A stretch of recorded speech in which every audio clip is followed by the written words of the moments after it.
Michael, what's on your mind? Thank you, Joe. It's great to be here with everyone, especially with Lee and Steve and Ed and Bill, John, my colleagues.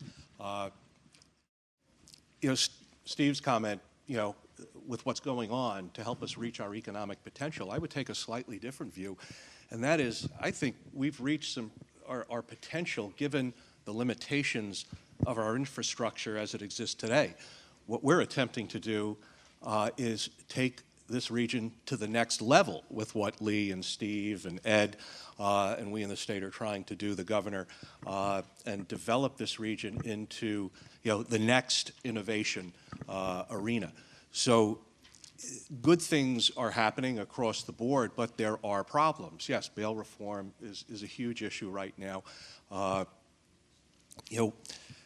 The progressive ideologues that are in control right now in the Senate and the Assembly, mostly from members from the city, they don't just distrust the criminal justice system and law enforcement. They, in my opinion, they despise it and they loathe it. And that is why the DAs, the police, the judges were totally excluded from this process. New Jersey, on the other hand, underwent similar reforms, and they did it over a 3-year period. It included law enforcement and the judiciary in that process. They included funding for programs that they identified as necessary to help these people. Not all cases need to be remanded to prison, but there are some, like the one John mentioned, and a few others around the state. There is a sensitivity because of certain minority groups feel the justice system has been harsh. We can remedy that. But by the same token, I don't care what nationality you are or what the color of your skin is, everyone wants to live in safety and is entitled to be safe. And the way things were structured, that is not the case, and it needs to change. And unfortunately, I think the politics of what's happening this year, because of the early primary date, because a number of my Assembly colleagues in the city on the Democratic side are experiencing primaries from these radical progressives, I don't think you're going to see much change, if we see any at all. So I'm worried about that, and I think we should all be concerned about that, and a message has to go back to Albany, to the governor, and to the speaker, and Majority Leader Stewart Cousins, that something should be done, because people will remember in November.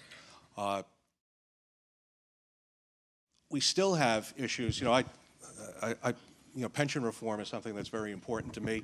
It's very hard to get my colleagues to come on board with me on this, but we are, if you talk to your school districts, if you talk to your towns, your villages, your municipalities, there are problems when you get below. We're in the strongest economy we've seen in decades, and yet our local governments are having some real problems.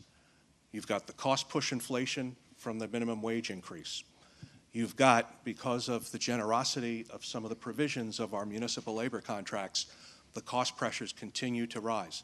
In our schools, enrollment's declining, but taxes keep going up, in large part because of these legacy costs. The escalators and some of the overtime provisions and other provisions of these contracts are driving up these costs. We have structural cost drivers that need to be addressed.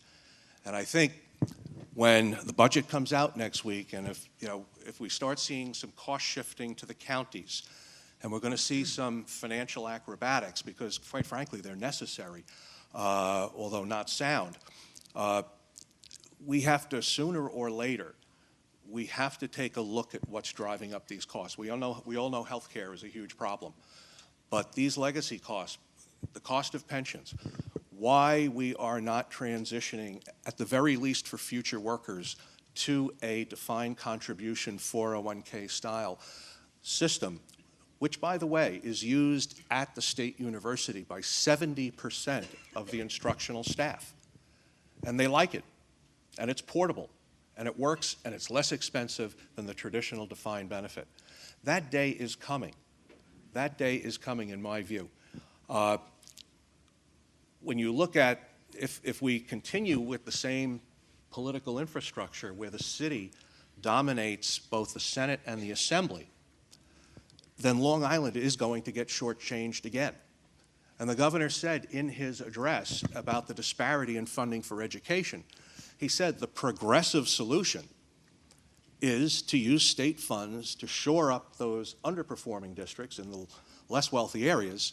And where is that money going to come from? It's going to come from the more wealthy areas. Yep. So we really have, you know, in a time of economic prosperity, when you scratch the surface, our local governments are under tremendous stress.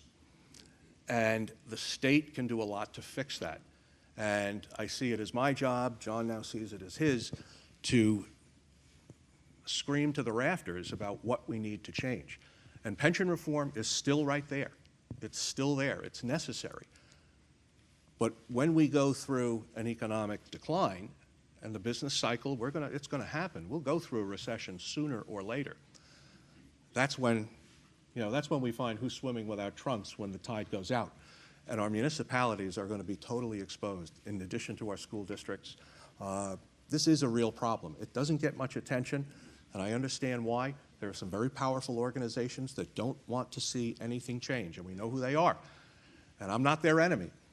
But reality is going to hit us square in the face. It's already hitting Supervisor Wareheim and Steve and others in the face now. And we haven't even touched on Medicaid and the Medicaid problem. And that is the driver of, you know, the substantial part of this.